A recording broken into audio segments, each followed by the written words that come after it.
Welcome back to episode 2 of Who Let Us Cook. Oh, what the... Nice. Okay, it's Guinness time, everyone. Yes, welcome back to episode 2 of Who Let Us Cook. The number one podcast in the world. I'm only saying that because I know Ryan gets really annoyed whenever Impulsive say that. Bro, what are you doing? Just keep going. Keep going. Good content. Oh, are you getting some... Oh, Saj. He's just spilled Guinness all over the bar. This is fucking excellent stuff. I'm glad everybody's tuned in. Oh, that! Look at the head on that, mate. Show the camera. Hold that up to the camera.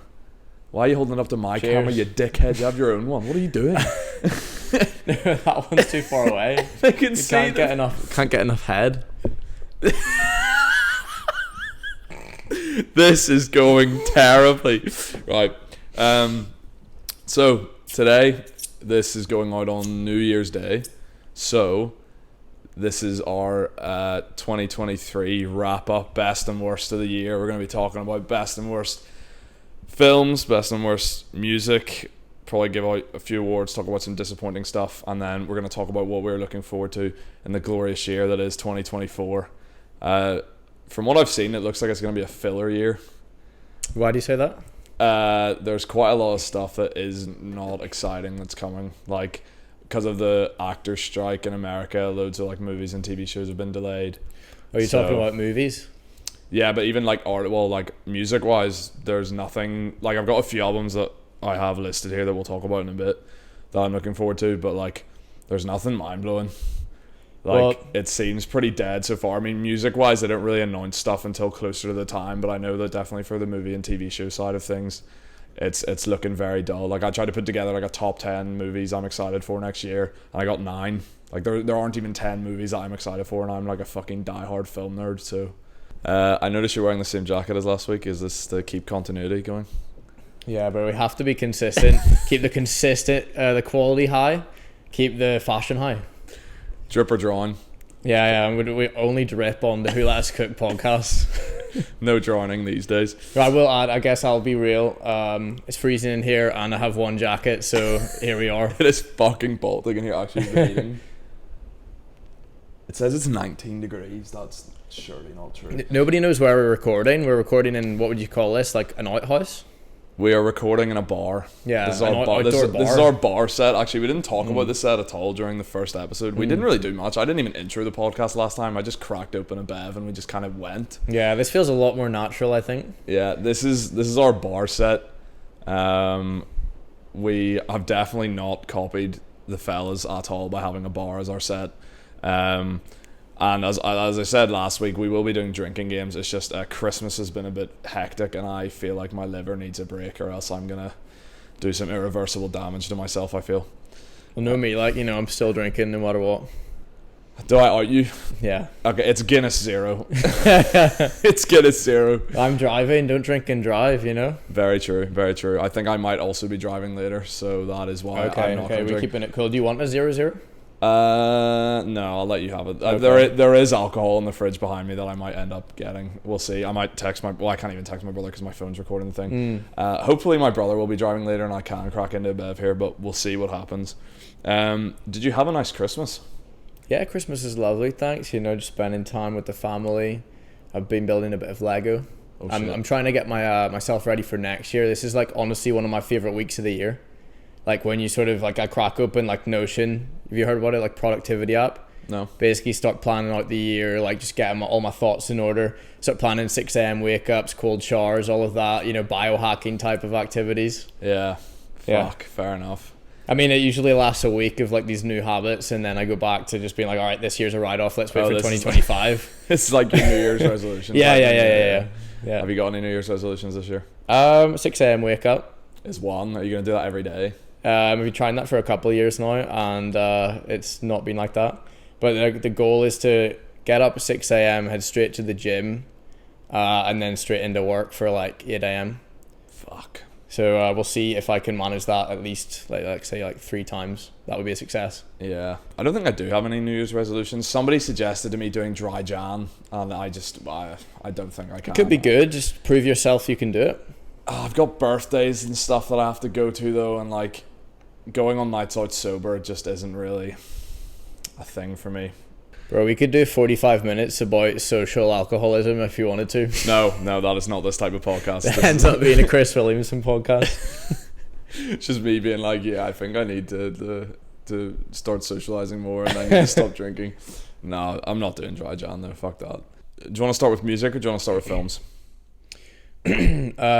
Let's go with music. Music. Okay, we'll go with music. I need to pull up my Spotify so I can get my top songs of the year. This isn't we're not doing Wrapped again, by the way. Like, although the topic is fairly similar.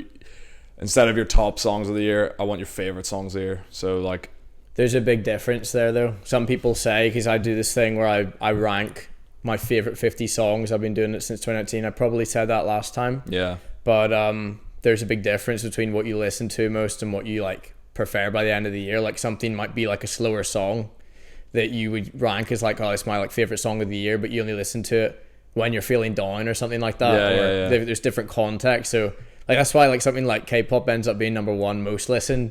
Yeah, because it's not going to be top. Yeah. Well, like £500, I would say. Well, obviously it was my top song. It's not my favorite song of the year, but like at pre's and like in the car, like whenever you're trying to get hyped up, that song is fucking immaculate. But it's not my favorite song. How do you want to do it? Do you want me to go through favorite 50 in some fashion, or favorite 25 or something? We'll go. I'll give you honorable mentions in the top 10 because I feel like if we did 50, we'd be here a while. Okay. So you can go like go from like 12. I'll give you top 12. All right. Let's go with like honorable mentions from 15. So I have a track from the Alone at Prom Deluxe. I have Wallona's Workshop. Nice. One of the best sounding 80s revival songs I've heard over the past few years. Tory Lanez, he'll get you dancing in this track. Like, that's like perfect for I'm cooking in the morning and I'm just like cutting the worst shapes while listening to Wallona's Workshop. 14, I have Bleed by the Kid Laroi. Nice. Which is he thinks this is his best song he's ever written. I would say it probably could be. Yeah, I would agree with that. In terms of songwriting, maybe not in terms, like, because something else comes up later. But 13, I have Talk Back by Six Flag, which we talked about last week. Yep. 12, I have a EDM song by Alok and the Chainsmokers, Jungle. EDM, don't fuck with it. At 11, I have Patience off the Pink Tape by Lil Uzi and Don Toliver. We will be talking about the Pink Tape. I've got things to say about that album. Okay, coming in at number 10, I have another track off Kid Laroi's debut album, The First Time. I Thought That I Needed You. Just very hype, like the way that he's sort of like he's singing in that sort of rap flow. Yeah. He like uses his falsetto in a very interesting way. It's just a song of like first listen, and I was blown away by, and I'm like, I know I'm gonna spin this. I think I spun it like 20 or 30 times first day. Just one of those addicting tracks. I would say it's one of the best songs off that album as well. Yeah, for sure. Underrated album as well. Like, didn't make any noise. No, really didn't. Stayed very quiet, which is unfortunate because I think it's his best project. I thought it was an absolutely fantastic album. At number 9, I have Private Landing, our favorite song. That cracked your top 10 favorites. Yeah. I mean, it started off at some point at like 5 or 6, and it just got pushed down by a few other songs, but it just needed to be there. At 8, I have what we talked about last week, Way Back by Skrillex. Yeah. 7, I have another EDM song I discovered like within the past month called Little Planets, like a remix by this DJ. I won't even try and pronounce his name. It's something like Laziwo. Number 6, I have K-pop. Okay. Number 5, I have another EDM song by this DJ called Dabin. Okay. It's called Worlds Away, which is pretty much in this sort of like, I don't remember what the genre would be called, but it's pretty much like a whole like section of EDM is all about like, you know, like fantasy worlds kind of thing. So this is like, you got the female vocal talking about some like, it's just so not real. It's very surreal, like something about being like, you know, worlds away, like and it's always like very like cranked up, emotional, like super over dramatic, but like it works in the style of the songs.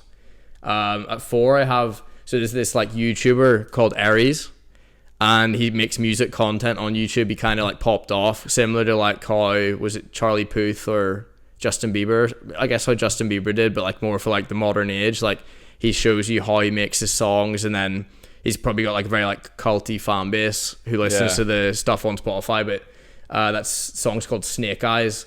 Would recommend that. 3 I Have Mona Lisa.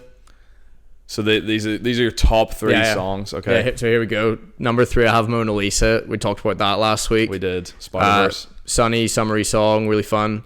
Number 2, Hurts Me by Tory Lanez, Trippie Redd. Yes, that is a fucking great shout. Thank you for that. Finally. That dropped whenever I was over visiting you Yeah. in London, and we must have spun that song at least 40 times that day. When I first saw like pop up on Spotify, I just assumed that he was done with the Alone at Prom era. Yeah. So when I saw it, I was just like, I'll ignore that. Like I don't listen to Tory Lanez unless he's doing Alone at Prom. And then when you played it, and I was just sort of like, I think we were drinking or something. We'd come back after a concert. It was after day. It was after day 2 of Wireless. Yeah. And it was so good. I think we heard it at like, what was it, like 4 a.m. And then I heard the drop with the synths. Yeah. Like the way that sort of like shimmering like wall of synths comes in. And I was just like, wait, what is this? Like, yeah. I need this. And then we woke up the next day, and thankfully it wasn't just our drunken selves thinking that the song was great. It just slapped and stayed, which was fucking amazing. Such a good song. And number 1, we know what it will be. Since I Have a Lover by Six Lack, which by the way, was featured in Obama's favorite songs of the year. So was it? Obama loves the music taste. Was that in? Oh wow. Yeah. That song itself, like not even like the album, it's just like Obama loves that song. Christ, right. My favorite songs of the year. See, unlike you, I don't do a favorite 50. I just have songs that I really liked. Does the idea appeal to you? I wouldn't be able to rank songs like that. Okay. I would only be able to do that with movies, because I don't give songs like star ratings or anything. No. But I mean, I'll probably just talk more general about albums, I suppose. We'll get started with Lovesick, Don Toliver. Obviously, you had Private Landing from that album in your top 10 songs there. I was very excited for Lovesick. Don Toliver is one of my favourite artists at the minute. And I was impressed by it. I think on first listen, there was loads of songs that like clicked me straight away. Private Landing not being one of them, because I absolutely despise that song whenever it first came out for some reason. But like opening the album with Love Sickness, even though it's only 1 minute 54, I thought that was an outstanding intro track. I think it's one of the best intro tracks of the year. I think it sets the like soundscape very nicely. Definitely sets the tone well. I feel like, obviously, as we were talking about last week with Utopia was quite a, like, it started with what he wanted the idea of the soundscape to be, and then he sort of he went on a tangent, yeah. But Lovesick, I think Lovesickness starts, gets stuck in. Unfortunately, then it drops off for another 3 songs. Like, we've got Leave the Club. It's one of the worst songs this year. Yeah, I think the singles for that album were like quite underwhelming. Yeah, but then it's almost like Leave the Club goes for something that Private Landing goes for, but it just sort of fails on it. Doesn't sound good at all. It doesn't get you hyped. Yeah, Let Her Go, Leave the Club, and For Me didn't save those 3 songs. And then you get back in with Go Down with Tisa Korean. Great. What other song? Honeymoon was in my top 10 on Spotify Wrapped, I think. It's a great song. Obviously, Private Landing's there. You got If I Had with Charlie Wilson, who's got a beautiful voice. If I Had is probably one of my favorites on that album. Yeah, I mean, Charlie Wilson does a great job, and it's very like, it's not psychedelic, but you know what I mean, like it's floaty, it's very dreamy. Yeah. Great soundscape. I really like Do It Right. I think that one creeped up on me, like first listen, didn't know what he was going for, then became a much bigger fan of it later on. Yeah. And then Bus Stop and Cinderella. I think Bus Stop's one of my favorites on the album as well. But overall, I would say Lovesick I would put that on my top 5 albums of the year. It wouldn't make it into mine. I know it's probably somewhere in my top 10 of most streamed. Yeah. I think that's fully on like Slow Motion, Private Landing, those kind of songs. Like a few songs on it which really hit the high mark for me. But comparing Lovesick to Life of a Dawn, there's no competition. Life of a Dawn is an unbelievable record. Yeah, you might be right. I respect what Lovesick was going for. Like with it seemed much less like a compilation of songs. Like Life of a Dawn, it definitely has its own sound. Like with the production's all very similar. Yeah. But it's just a compilation of different like psychedelic songs, right? Yeah. Whereas Lovesick does, it has more skits, right? Like you have Don talking a lot more on it. And it's, if an artist sort of like does voiceovers, like you think about what is it he says, like I guess we're lovesick at some point, right? I'm thinking of that. And then you have the cover photo, like the album cover. He's sitting in like what looks like American diner. You have the lovesick in the window. Yeah, the logo, super cool. Like it seemed like there was a lot of effort put into it. I think it should have been bigger than it was. Like I think it was quite a cool moment. Like going into 2023, Lovesick had me super excited. Yeah, because it dropped in February. I think it might have been like February 14th or something. Because I remember thinking Lovesick, and it's like a Valentine's Day release. It was the 24th of February. Okay. And then, yes, obviously the Lovesick Deluxe came out, and it had No Pole and Embarrassed on it. Embarrassed is one of my favourite songs of the year. I absolutely love it. The slow vibe that he has going on, and obviously Travis Scott with the feature. I think, obviously, we know Don Toliver and Travis Scott are one of the greatest combinations going. I mean, they started what Can't Say was their first one, which is one of my favourite songs ever. And I just feel like anytime you've got a Don Toliver, Travis Scott mix, it's gonna go off, and Embarrassed did. I think you didn't like it, if I remember correctly. I liked it, but by that point I was almost done with Lovesick. Like, did this come out a week after Lovesick? 4 days after. I guess after 4 days I was done with Lovesick. Fuck, right, okay. Obviously, I was done with listening to like the album, like the singles that made it into my on repeat I'd kept listening to. Yeah. But actually, like when we went to see Don Toliver, the like No Pole, that was a huge one. Yeah. Like when he played it live. Yeah. And one of the best songs live, I think. Yeah, well, like seeing him live, I don't even know if it was in the lead up or if it was afterwards. I think in the lead up, you'd put me on to Donny Womack. Donny Womack is the greatest mixtape of all time. I will stand by this forever. House of Balloons has entered the chat. The Weeknd has entered the chat for you, of course, because that is... Yeah. No, I'm sorry. No, I actually do think that Donny Womack trumps House of Balloons. Crazy take. We have to move immediately onward. But those songs from Donny Womack that I was listening in the lead up that I wanted him to play and he ended up not playing. Yeah. That got me like super into Don, and then after seeing him, like honestly, that concert, one of the best concerts I've seen. Yeah, it was up there, definitely. It was really, really good. I think the set list as well, I think was perfect. Obviously, I would have enjoyed a bit more Donny Womack, but like realistically, nobody knows that. Like he played a song from Donny Womack, and it was like the arena was basically like silent. Like all the crowd were not. I was like the only person around where we were that was singing along. Like nobody else knew what the crack was. It was impressive how he managed to take like his songs are chill. Like what was the one he ended with from Life of a Don? Flocky Flocky. Yeah. Flocky Flocky to me, it wasn't one of my favourites off Life of a Dawn. It's quite chill. And then he closes with it and like he's like blowing the roof off the place. Like everybody's jumping up and down. I feel like he did crazy a very, energy. Very good job of that. A lot of Don Toliver songs are quite slow and melodic, and yet at the concert I was bouncing off my feet the whole time. Like there was a few whenever he moved like from, do you remember whenever he moved from the back, like where the stage was, and then he moved into this like platform on the center, and then he did all this sort of slow wavy songs, and then went back to the main stage and started fucking setting everything off again. Like it was a great concert. I would happily see him again. He redeemed himself from Wireless 2022. Like fuck, that was the worst performance I have ever seen. What he showed up 40 minutes late and then was only allowed to perform 4 songs and then got kicked off because they were like, you've run over your set time.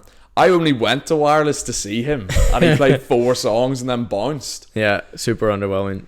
He's redeemed himself. I said I was never going to see him again. I gave in, bought the ticket, and now he's up there. That was one of the best concerts, I think, especially we've been to together, definitely. Yeah. Is there any rumours of a Don Toliver album soon? I was looking into it. He releases one every 2 years? No, it's like every 18 months. So or like, was it like 16 months maybe? So basically going based on his past, there will be a Don album in the summer this year, hopefully. I would love a summer vibe from Don. Yeah, that could be huge. Incredible. But we'll see. What other albums have you got? I've just got a list of 5 albums that I thought were the best albums of the year. I had Lovesick, I had Utopia, which we talked about last week, I have the Alone at Prom Deluxe. I'm counting that as a album because what was it? It was like how many years later? Like two. Like December 2021 was Alone at Prom. And it was like November 2023. And it was another 11 tracks. So it was basically another side to the album. So I'm counting it as an album. I had The First Time, Kid Laroi, which we obviously talked about. And then I have Austin by Post Malone. Okay. I think that album got slept on quite a lot. It's very different. It's not normal. It's not the type of music that he normally makes or that he got big off. But I feel like it was a very good listen. I used my VPN to go to Australia. And I listened to it like 8 hours early whenever I was in work. I think my like crazy take I had, because they dropped the same day as Utopia. My crazy take was Austin greater than Utopia, and I immediately, like within a couple of days, had swapped that take. Like I remember really you telling me that at the time. It's like off an immediate listen. Austin is very satisfying to listen to. Like it feels very complete. Very complete. Like very high energy. Like nice, like catchy songs, but then they just didn't like carry throughout the summer for me. Like I was going back to Utopia songs a lot more, and Austin just, even when I came to make the favorite 50, Chemical made it, and funnily enough, Joy, the bonus track, made it. Really? But this is the really weird thing, is I put Joy at 51, so it's like the actual honorable mention. Yeah. And I was being a bit cute, a bit quirky there with it was the bonus on the album, because but here's the reason. I think I've listened to it like 16 times. Everything else on the thing has to be at least 30 or 40 listens to crack the top 50. I don't know what it is. Like, it's not very replayable. I've barely listened to it, but anytime I put it on, I'm just like, that's an unbelievable song, and it stands the test of time way more than Sign Me Up.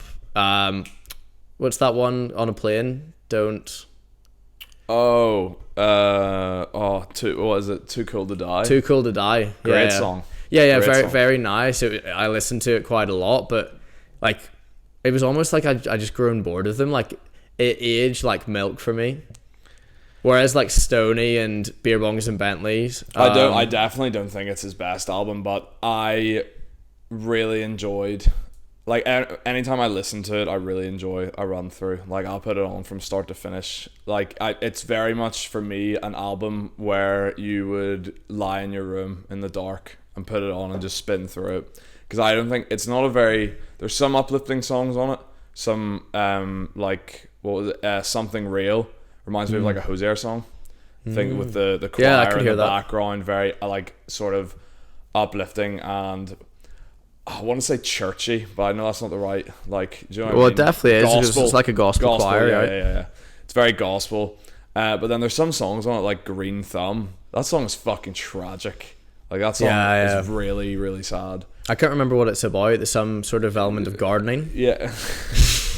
It's basically like he drives past his ex's house and all of her plants are dying. And then he goes over and speaks to one of the dying plants. And then he's like, where did she go? And then she's like, she left long ago, you missed your chance, basically. So it's just about him walking past his ex's house and reminiscing about the one that got away.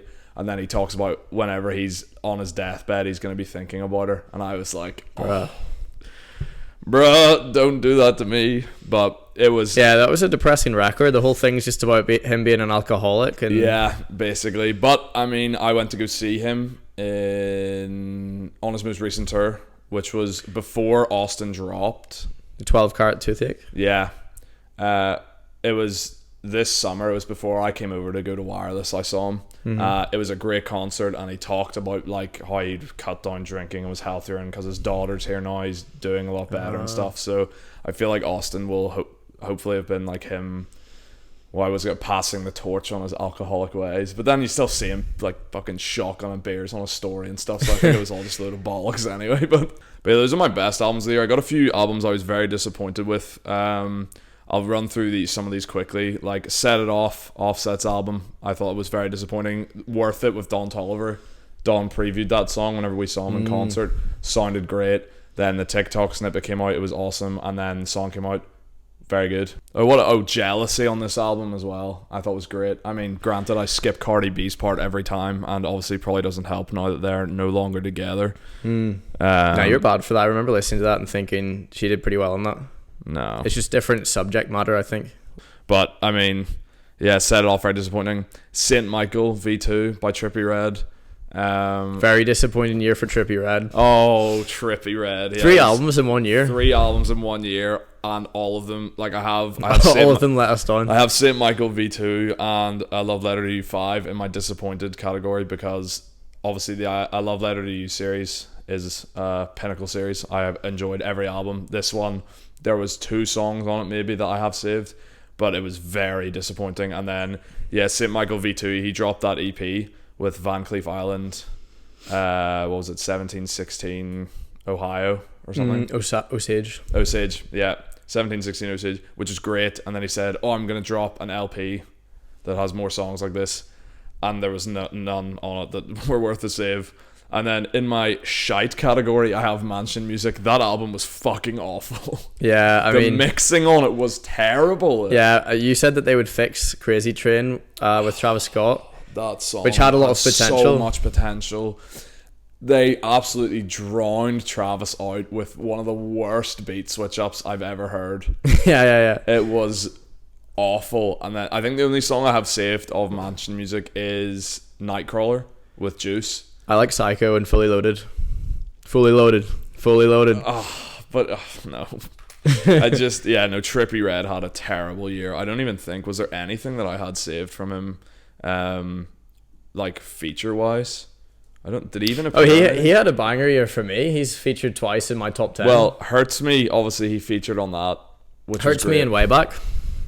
Yeah, you've got Hurts Me, I think. He had like an MVP year for me, except for like the projects he dropped just were pretty disappointing. So he had Van an MVP. Cleef Island is in my top 50. What is? Van Cleef Island is at... Van Cleef Island was great. It's at like 35 or something. That Saint Michael EP was good, but the Saint Michael V2 LP was terrible. Yeah. I feel like his own projects let him down, but then, yeah, as you said, Alone of Prom, and then obviously You Loved Way Back. All good. What else do I have in my disappointed? Oh, Tech. I was disappointed with Tech. No, what? Yeah. What's happened? No. Disappointed because £500 and Heaven on Earth were the 2 singles, and they are some of the greatest songs that have come from this year. There is nothing else on the album that comes close. So I was expecting, having heard £500 and Heaven on Earth, that whenever Tech dropped, it was going to be an album full of songs of the year. And then it just wasn't that for me. Like, don't get me wrong, I have some of the other songs saved and they're still decent, but it was nowhere near what I was expecting it to be. So I have it down as I'm disappointed. It's not a shit album by any stretch, but I was disappointed with it. I don't know what my top 5 albums of the year are, but Tech is undeniably like within the top 3. I think it could be number 1. Really? Yeah. Tech, Lil Tech is like consistency on that. Like, maybe the album is not fully stacked with hits like Heaven on Earth or £500, but every track is listenable and like fits within the sound of the album. Like, it's very, very consistent with the sound. It's just so fun to spin. It's very like it's like a good length. It's like 40 minutes. I remember driving back and forth from Port Stewart, and I was just listening to Tech on repeat. It was so good. I do love on the album how the songs transition into each other. The transitions are flawless. Yeah. The transition, especially into £500, is one of the most hype crossovers in the song. But I don't know. I feel like it's because of the singles, my expectations were far too high. It is a good album. There's no skip. No. Well, there might be one skip, but like it's like the only other album I have in the shit tier category that I could think of was Scarlet by Doja Cat. I don't think I listened to anything past the singles. Good job. Agora Hills I like, which is Unreal. cringe. That's in the top 50. Oh, fuck me, really? Yeah, that's Damn. an Unreal song. Okay. No, I mean, yeah, but the rest of that album was like, she needs to go back to her industry. Well, not she wasn't industry plant. Yeah, she needs to go back to like the poppy stuff, the stuff that gets her platinums. Like she needs to like she. Well, Kiss Me More is like actually one of the best songs in the past like 5 years, I think. Her some of the I think You Right hasn't left my on repeat in about 2 years. It's still there. That's it's wild. it's been in my Spotify Wrapped 3 years in a row now. Well, that's got to be like your number one most listened to song of all time, surely. No, my number one Very most close, listened to or? song of all time is Gasoline off Dawn FM. Oh yeah, okay. Only because of how many times I started Dawn FM to like go. I would be like going on a drive, and I would be like, right, I'm gonna listen to Dawn FM. Obviously, Gasoline track 1 always gets played no matter how long the journey is. So I think I spun that song in 2020. It was my number one song 2022 Wrapped. I think I've spun it like, what was it, like 230 times in the year or something. The only other thing I have written down here in the disappointed is For All the Dogs. I feel like this is a conversation within itself. Joe, it's really weird. Like when I finished listening to that, I was at work on the Friday, and I was messaging one of my coworkers who loves Drake. Yeah.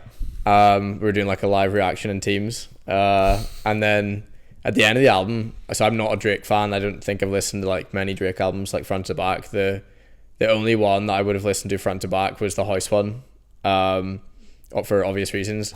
And at the end of For All the Dogs, like, I'm ashamed to say, I sent a message to him. I wouldn't be surprised if people think that's his best album. So it got me like first time, but I think it's because Drake has warmed up to me like over the past year. Yeah. I have listened to like a load of Drake singles end up being in my favorite songs of the year. The albums I barely listen to, but like on a Drake project, I'm always able to grab a couple songs that are like very high quality. So I was just convinced by it. Like after first listening to For All the Dogs, I'm like, that seems like he's like hit every mark. Yeah. And then I realized after, like, oh yeah, nobody likes this. Do you think that the public opinion on For All the Dogs changed your mind? Oh, definitely. Yeah. I was definitely swayed. Like first listen, I went, that's sick. Yeah. And then I barely listened to it after that. I don't think people give it enough respect for like Virginia Beach and a few other tracks. There are some, like, I have it down as disappointed because for a Drake release, it was not as good as it should have been, and I feel like there are some songs on it that have blown me away, and I've made this argument to you before. I remember saying this, and I've said it to a few other people, and this is probably my hottest take of the year. Members Only featuring Party Next Door is a top 5 Drake song. Top 5 Drake song, not on the album, of all time. Top 5.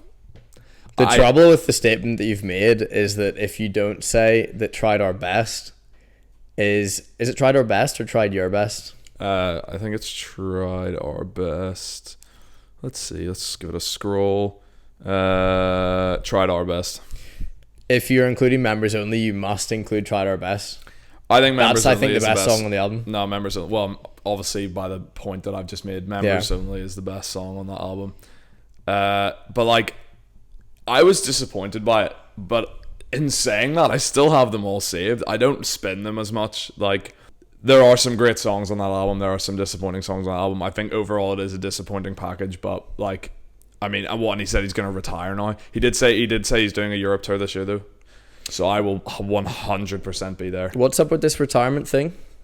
He said whenever he released For All the Dogs that he was done. He was going to focus on like his health, and he wanted to relax. He was going to finish the tour with 21 Savage and then just chill. And then he released, like, after he said that, he released what was the deluxe of this one called again? Scary Hours? Yeah. So he released the Scary Hours version of For All the Dogs, which had like some of the songs were okay. I like the Fuck My Ex song. I don't even remember. Oh, You Broke My Heart, great song. The other ones I wasn't so keen on. But he was like, oh yeah, I'm gonna retire. And then he dropped that, and then announced a tour with J. Cole, and then announced a Europe tour. So I think he said he was gonna retire, lived the retired music life for like a week, and then was like, this is fucking boring. Well, I would almost say, like, I do remember now that you say, like, you remind me about when For All the Dogs, everybody was quite excited for it. People thought that, all right, if he's retiring, this will be a big project from him. He'll be back to the old Drake. That's why. And then he wasn't back to the old Drake, and it makes me think that that's why he dropped Scary Hours as like a deluxe to the album, because like didn't he write those songs after the album came out? Yeah, in like 1 week or something. He wrote them in a week. Yeah. So if he, I think he wrote those because the public reception to For All the Dogs was disappointed. Yeah. Which is weird because it's like when he tries in 1 week, he can write 6 like very like well regarded, publicly well received songs. Yeah. That people do want, and then that does mean he can like retire. Like, all right, well, I did drop the 6 songs you wanted finally. Yeah, leave me alone. Yeah. I mean, yeah, but that's all the albums I had down here and songs for that. Upcoming stuff for 2024 that I'm excited for. Got this list here. I've got SZA's deluxe version of SOS. Is this the Lana? Which, from what she's described, just sounds like a new album. Because she said that she started off as a deluxe, she was adding a few songs, and now she said it's basically just going to be like another album. So it's going to be like Alone at Prom Deluxe kind of. It's going to be like a full another side with just another like 15 tracks, which is going to be excellent. Another album I'm excited for. Well, I say I'm excited for. It got teased, and I don't know if it's true or not. Jack Boys 2. Oh, for real? For real. Oh, goddamn. I felt like this is very loose. Like Travis was getting into a car after one of his concerts, and one of his fans shouted to him like, "Are we getting Jack Boys 2?" And he just went, "Yeah, for sure." And then we never get. No, that's like completely sarcastic. That will never drop. Well, I've put it there just in case. We got DJ Khaled's new album, Till Next Time. No, it's got a few Drake songs on there. That's the only reason I put it down here. Those are always like disappointing though as well. Like remember Staying Alive.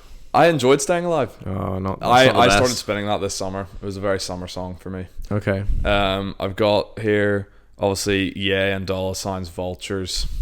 If that ever comes out, everybody was supposed to drop today. They didn't get the sample cleared on time. Standard. We'll see if that comes out next year, or maybe they'll do a New Year's Eve release. Who knows? We'll see. That'll drop very out of nowhere. Yeah. We've got Juice WRLD, The Party Never Ends, which is apparently coming early, which obviously we talked about last week. We've got Metro Boomin and Future's new album, Forever and Ever. I'm kind of surprised how long that's taking. Have you seen Metro Boomin's tweets? Yeah, that he's playing Spider-Man. He said, "I'm not releasing it until I finish Spider-Man." And then somebody asked him, "What percentage through it are you?" And he was like, 5% through the game. Yeah. We're not going to get this album for a long fucking time. Because there's meant to be a Metro Boomin Jade album as well. Yes, so there is. But I mean, obviously with Metro Boomin, the way he cooked up on Heroes and Villains, I feel like this album is going to be fucking great. Is that going to be Metro Boomin, Future, everybody else? Like, I hope it's that sort of album. I don't want like Metro Boomin Future just across the entire album. Oh no, it better have other features on it. Yeah. I would presume that it would, but I mean, I would say it'll be Metro Boomin X Future for every song. With features. Yes, then Don Toliver release an album every 18 months, maybe in the summer, as we already said. Then we've got Playboi Carti Music, which is supposed to be coming in January. I don't really care about that. I haven't really enjoyed the new singles that have come out. You don't really give a shit either. Fair enough. I had down The Weeknd's final album in his trilogy. I think for sure you could see it summer or late 2024. Yeah, I think we're getting a couple singles in Q1, Q2, and then big rollout. Yeah, I agree. I'm looking forward to that. And then the other two that I've got written down here, I've got Lyrical Lemonade's album, All Is Yellow, which is coming out in a few weeks. So far, the Dave Jack Harlow song, did you listen to it? Yeah. Did you like it? I like it, but I just know I'm not going to return to it that often. Like I really like Dave's rapping. Jack Harlow suits the song too, like similar, like those are fun rappers to listen to. Like the bars are always intriguing, interesting. Yeah. But the song, I just don't think I'm jumping back to it. Other than that, I mean, there was the Juice WRLD song Doomsday, which was okay, and then they did the Corbin Hello There, which we talked about. I fucking hate that song. And then there was the other one, which was Lil Baby and Kodak. No, Kid Cudi and Lil Durk. Oh yes, Guitar in my room. Guitar, yeah.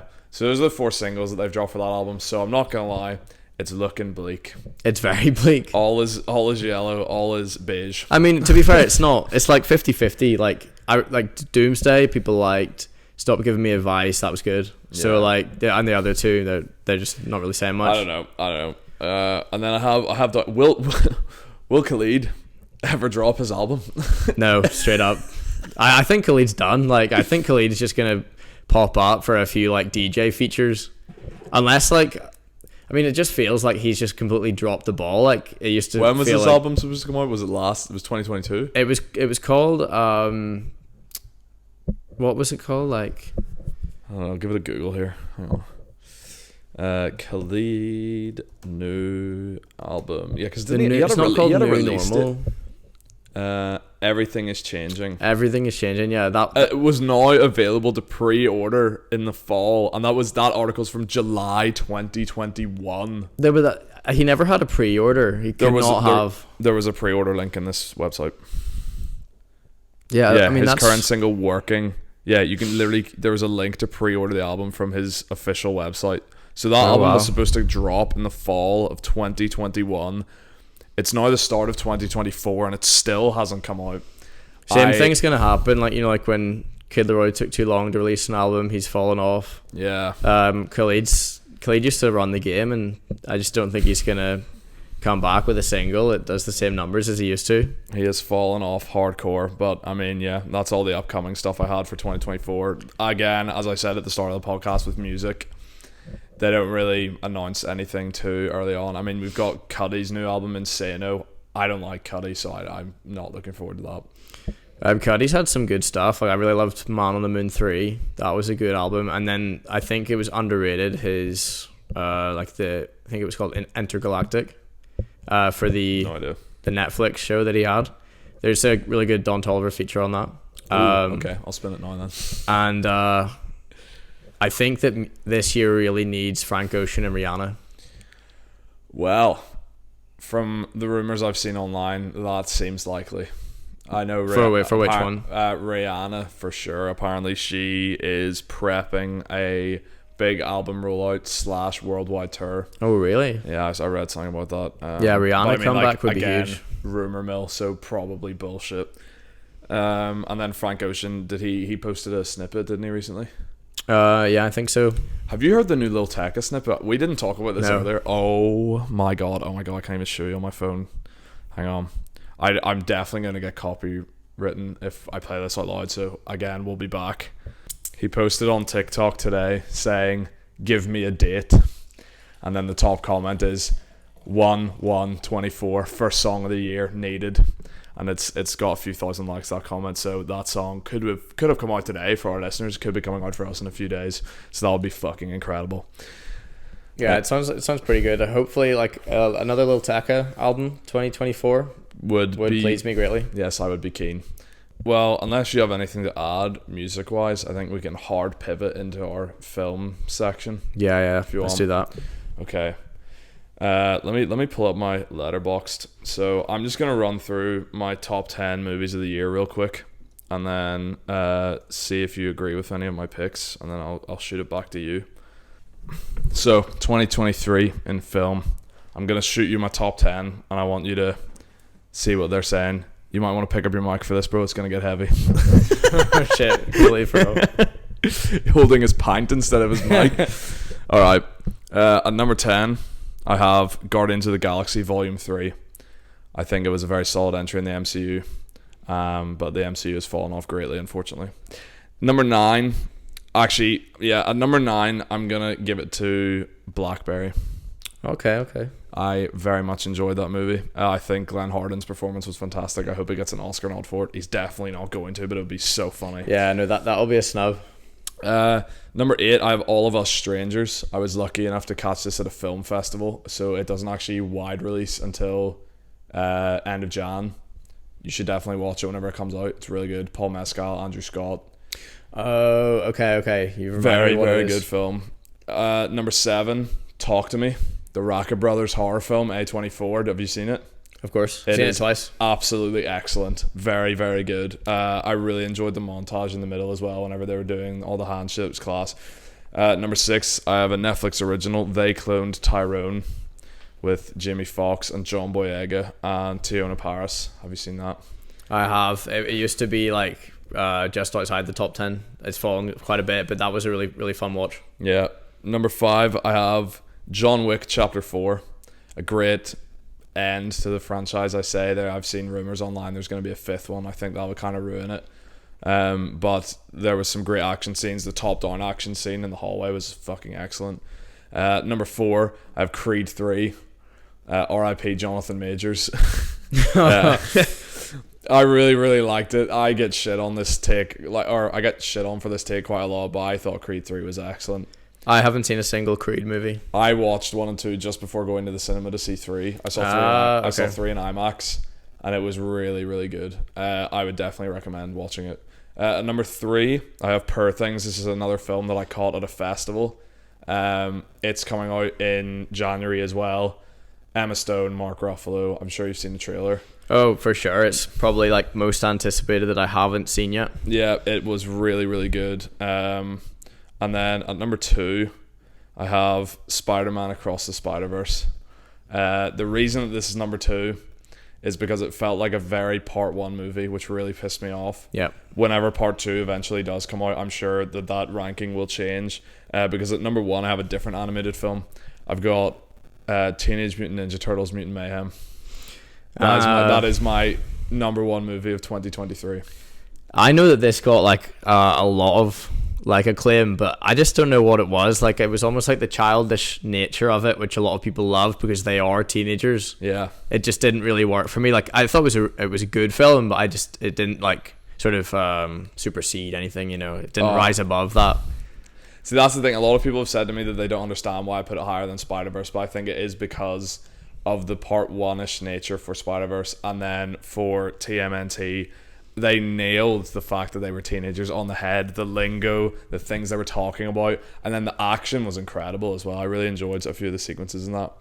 The few things I want to give an honorable mention to. Saw 10. I'm a sucker for the Saw movies. They announced Saw 11 recently as well. Saw 10 was really good. I really enjoyed Scream 6 as well, although I loved it. They've kind of fumbled the bag for the sequel, which is a bit unfortunate. Killers of the Flower Moon was really good. Obviously you have Oppenheimer as well, and then quite a surprising one this year, Evil Dead Rise. I liked it. Excellent film. Really good. I'm not really a horror guy, even though I just said I'm a sucker for Saw. I did my dissertation on Saw at uni, which is why. But Evil Dead Rise really caught me by surprise. I saw the trailer far too many times in the cinema, and I didn't watch it in the cinema because I'm a bitch. But I watched it at home whenever it got released on Netflix. Absolutely outstanding. Really, really good movie. I don't remember much from it because when I was watching it, I was sort of falling asleep. Like, when I put a movie on and I'm already sleepy, it's just always game over. For like, same thing with John Wick Chapter 4. I think that would probably be in my top 5 if I remembered what happened in it. I remember how it ended, and I remember like thinking like, oh, these are sick action scenes, but I straight up don't even remember like who like the side characters are in it. I think Blind Donnie Yen, right? Yeah. Blind Donnie Okay, Yen. is this the one with Rina Sawayama, or is that Chapter 3? I think that's 4. She's the like Asian girl. Yeah. And she's the daughter of the guy that was in like Bullet Train and stuff. Yes. Yeah. And okay. Why did I pick Bullet Train as the movie to choose that? Anyway, yeah. And then is there anything else? I mean, I was disappointed with Mission Impossible: Dead Reckoning Part 1. Oh, you were disappointed? I loved it. I still enjoyed it, but it was not as good as the rest of the Mission Impossible movies, I don't think. Missing. Oh, bro, I love that movie. Yeah, very good. And Dumb Money was really good too. And then I'll get my bottom 5 of the year. I have Renfield. It was just not good. Boston Strangler, to be fair, bottom 5 because I fell asleep during it, but because it was really boring. Bottom 3 films of the year. And number 3, I've got Mithrigan. Megan. Sure. It was not good.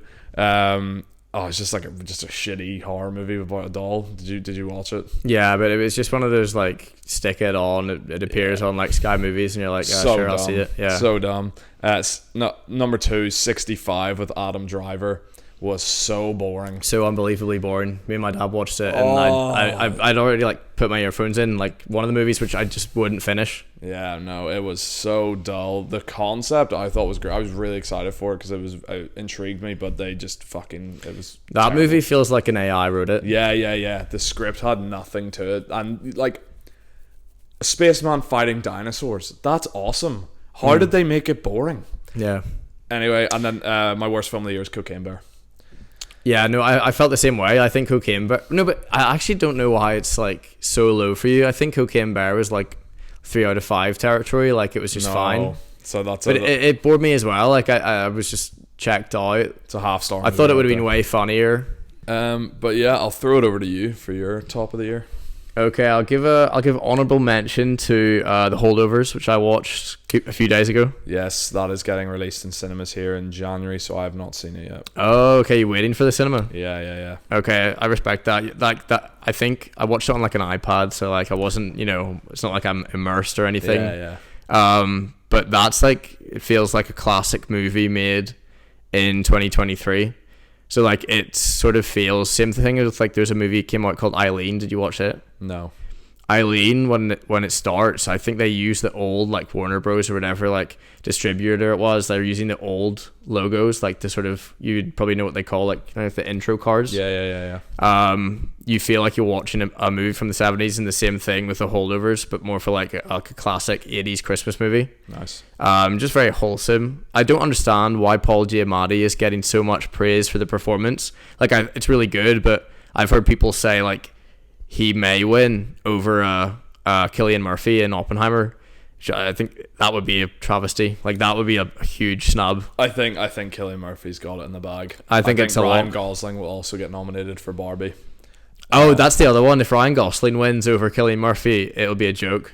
I would like Cillian Murphy to get nominated. Ryan Gosling. I want Glenn Harmon for Blackberry as well. Let's throw in Paul Giamatti there, so there's 4. Yeah, I'm sure he will get nominated. And Nicolas Cage for Dream Scenario, I would put in. Yeah, I agree. I'm just trying to think. Leo will get one for Killers of the Flower Moon. Yeah, shoot. Yeah. So I'm going to drop Nick Cage there. I mean, really. Oh, actually, no. I take everything back that I just said. I want Mark Ruffalo from Poor Things to win. You haven't seen this yet. It is the best acting performance. Like it's not the best acting, but it is the best performance that I've seen in years. Is it just wacky? Fucking hilarious. Yeah, it's so good. So is he funnier than Ryan Gosling is in Barbie? Okay, because that's the only reason why I could see like Ryan Gosling's performance getting nominated for Best Actor, because realistically he's not doing much, right? No. It's an easy job, but also it is one of the funniest lead roles in a big movie that was really successful in years. I have not laughed as much in the cinema since seeing Poor Things. Mark Ruffalo's performance is fucking brilliant. It's so funny.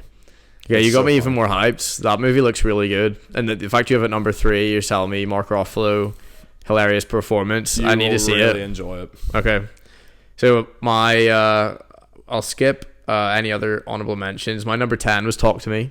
Nice. It fell a few places recently after the rewatch. Yeah. I fell asleep in the last 10 minutes of the rewatch, unfortunately. Okay. So I don't know if I'd have finished it and not been so sleepy that it would have held. It was somewhere like number 5. I loved it. It's one of those movies where it's so short and like succinct. Like there's no filler. So it's a very good screenplay. It's a very satisfying movie to watch when it's not one of these sort of like 3-hour long epics where you don't feel like every scene was necessary. In those 3-hour movies, like even Oppenheimer, that is super high on my list. But it doesn't feel like a nicely packaged movie, similar to another movie which, spoiler alert, exists on the list, is Missing. That's another movie. Those movies, Missing and Searching, are perfectly constructed. Yeah, like, Searching was one of my it blew me away the first time I watched it. It was very surprising because obviously it all takes place in the one like laptop screen, so it didn't look like it was going to be good. Excellent film. And then obviously Missing, it almost sort of like harkened back to like Unfriended or those horror movies that took place on the laptops. No, but the way that they deliver on that concept is insane. Yeah, so gripping. Number 9, I have Suzume. Okay, I haven't seen this. You haven't seen this? No. This, are you a fan of these? Like, because I get into them because my brother and my sister take me to see these, like the animations from Japan. I can't remember what I think this director's called Shinkai. Have you seen the movie Your Name? Nope. These are a couple I think you need to see as a movie fan. Is this my homework? Yeah, this is some definite homework for you. They basically, like, all the movies by this one director are like just like romances set across time or across like long distances. Yeah. and by the end you're just fully invested. Like you might be a bucket of tears by the end. They're just super cool. Number 8, I have what's it called? Mission Impossible Dead Reckoning Part 1. I loved what they went for with the whole AI as the villain. And I loved how it ended. Should we throw up a spoiler alert? That's the thing that about, like, remember I said Spider-Verse felt very Part 1ish. Even though Mission Impossible Dead Reckoning was a Part 1, it ended. It's in the middle of the story, but it, like, that section of the film was over. They Infinity War'd it. Yeah, they didn't. Spoiler alert. They didn't cliffhanger it, which was good. Like, you know that there's still more story to be told, but it wasn't like, oh my god, I have to wait like 2 years to find out what happened to this thing. Like, whereas with Spider-Verse, spoilers, whenever he walks in and then other Miles appears, and then they're like, oh, we need to go find him, cliffhanger, you're like, oh. So, but I see what you mean, because Across the Spider-Verse feels like we left off in the middle of a scene rather than like an entire, like, say, conclusion to the movie, like a final battle, like Infinity War. Exactly. Heroes lose, and then there's going to be a time jump. That's like pretty good place to cut off the sort of Part 1, Part 2 nature to it. So yeah, but I actually didn't get annoyed by Across the Spider-Verse, like, doing the cliffhanger. Like, that just made me super hyped for the next one. I'm hyped as fuck, and it was still my number 2 on my list, but I don't know, I'm fed up of them doing that though. Yeah, that's fair. What am I at? Mission Impossible was the last one. That was 8, I think. Yeah, at 7 I have Missing. Yeah. So we've gone over those. 6 I have Next Goal Wins by Taika. Number 6? Yeah. Jesus. Is Taika Waititi back? Taika Waititi, we are so back. Wow. It's actually... Okay. I mean, it's doing everything that you want it to do. It's super emotional. I think it had me crying at the end a few times. Like, multiple times in the last half hour. It's like, it's a sports movie, so it's got that setup of... the teammates and the coach. Basically, like, a coach comes in, he doesn't want to coach the team. He basically is like, he's so bad as a coach that he gets sent to American Samoa, and the American Samoa national football team are the worst team in the World Cup. They lost 31-0 10 years ago. So then we skip 10 years later, this new coach comes in, and the president of the FIFA, or like the Football Association of American Samoa, just wants the team to score 1 goal. So that's the concept of the movie. Oh, okay. So you have the nice setup of the team. They're all very happy people on this island. Like, that's the thing. Like, it's such a wholesome movie. Yeah. The characters, like, so many likable characters. Hilarious movie. I think the Taika humor, like, even if, you know, like, if he attempts 100 jokes, 60 of them really land, and the other 40 are just like, you know, they make you smile. Yeah. So it's a good comedy, and it's a good, like, emotional, like, sports drama movie. I don't understand, like, I saw, like, super negative reviews for it. I heard people being like, yeah, this is such a letdown, this is a bad movie. I mean, I feel like Taika, a lot of people are questioning him at the minute, so if you're, well, I'm glad you said this is good. It actually will make me want to watch it now, because I was going to skip that. Don't skip it, because it's out right now. Yeah, it came out on Boxing Day. Yeah. I would like to see it again, is the thing. It's worthy of a second watch. Cool. At number 5, I have Godzilla -1. I also have not had a chance to catch that yet. I've been very busy recently. Incredible movie. I know. Similar to Next Goal Wins, like, you connect, like, you really care about the characters. Like, if you compare this to Godzilla King of the Monsters, where it has the action spectacle, the fights are really good, but you don't give a shit about the humans in it. I've been told that this is a very human, sort of, like, character-driven story with Godzilla, which makes me really want to see it, because I'm not a fan of the MonsterVerse at the minute. Like, King of the Monsters, I think, was one of my lowest rated movies of whatever year that came out. Was it like 2019 or something? 2019. Yeah, no, was not a fan of that at all. But Godzilla, I loved it. My jaw was on the floor. But I just loved King of the Monsters. Yeah, King of the Monsters. Monsters. That's because it looked good, but the characters were so boring. I know, but you don't care about the characters.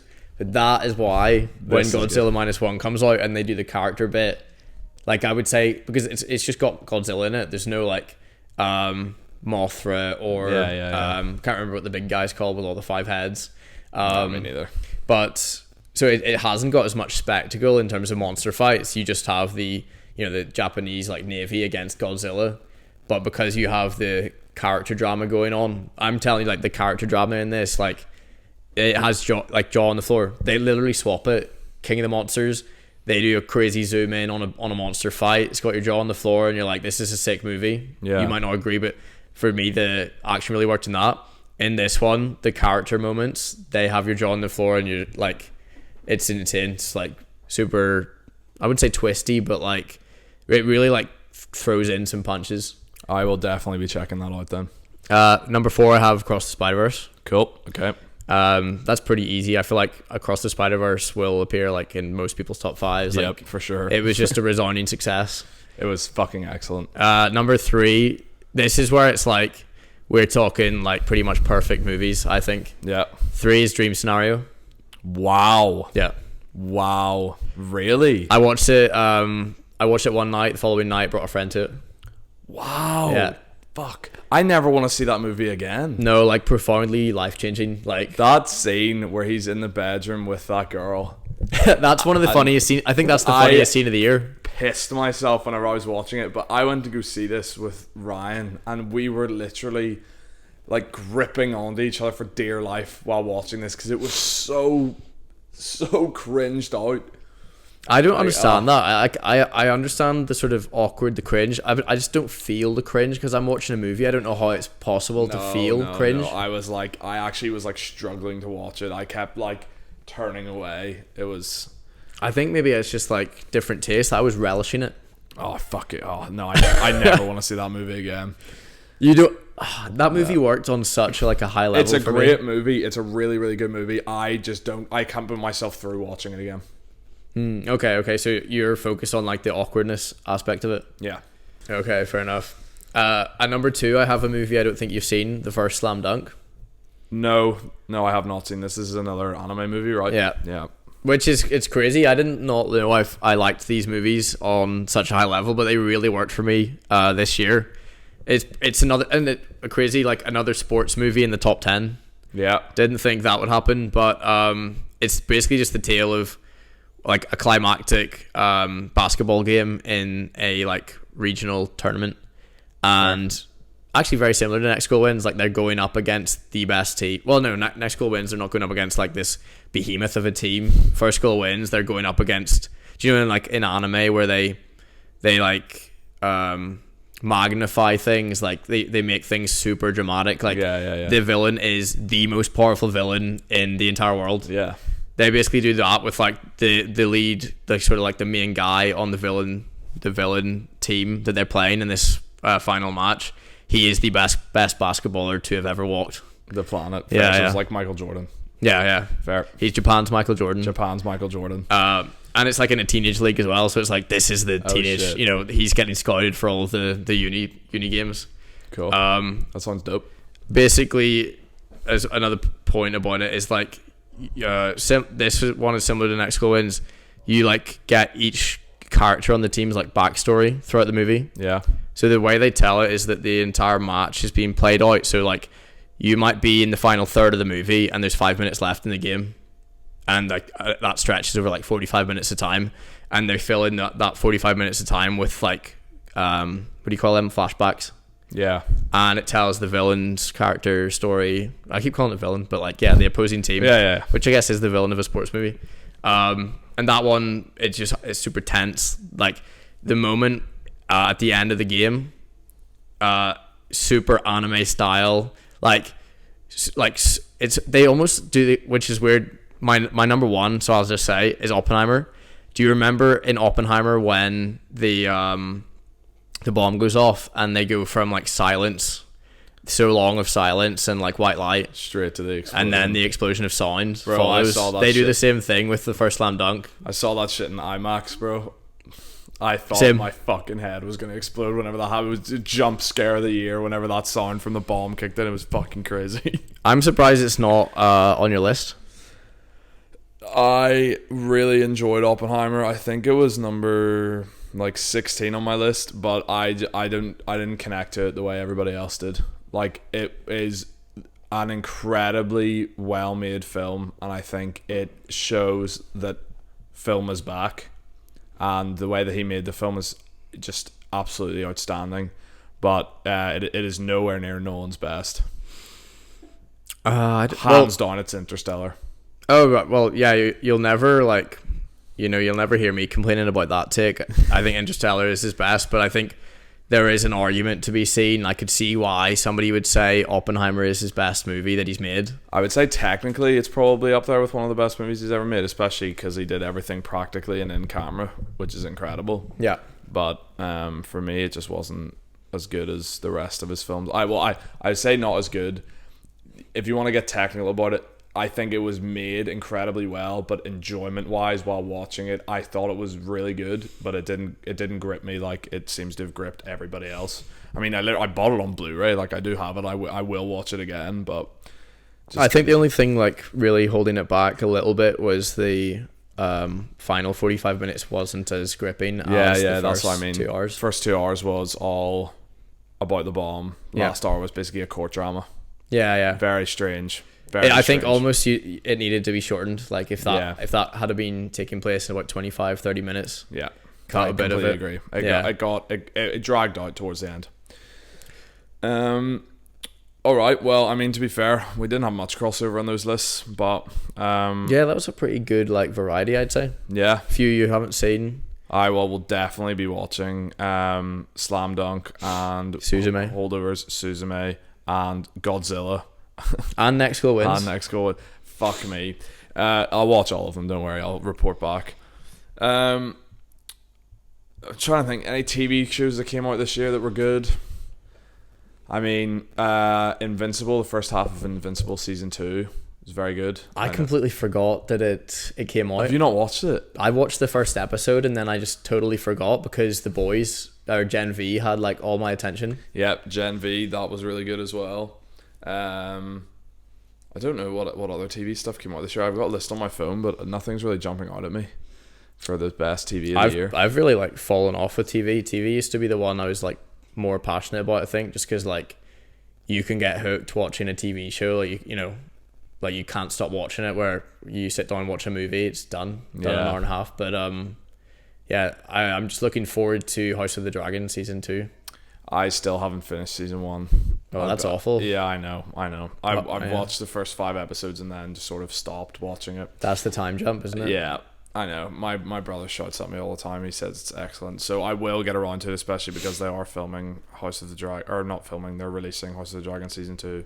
Next year, shows that are coming out. We've got the next season of The Boys. Super exciting. Very exciting. There's Echo coming out from Marvel in January. Could be okay. And then there's nothing else really that I can think of that's coming out TV wise next year. I mean, I think I'm pretty happy to wrap up this pod, unless you've got anything else to add. No, I think I'm good. Was there anything else we were supposed to talk about?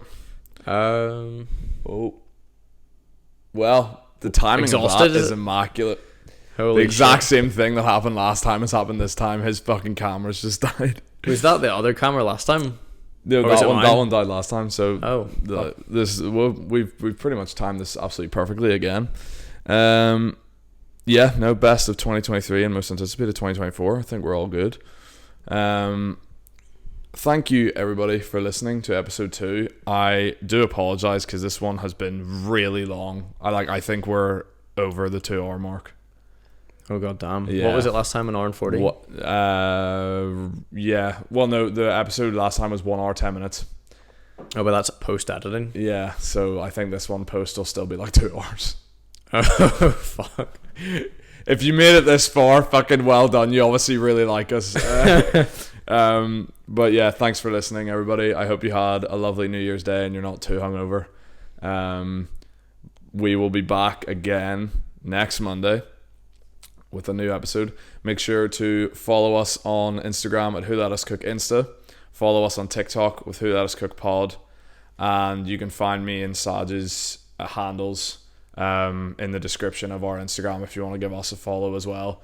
We will be back next week talking shit about somebody and something to do with music and movies. I don't think we haven't talked about it. We were going to do it's a mystery to us still. It's a mystery draft of podcast episodes. But yeah, thanks for listening everybody, and we will see you next week.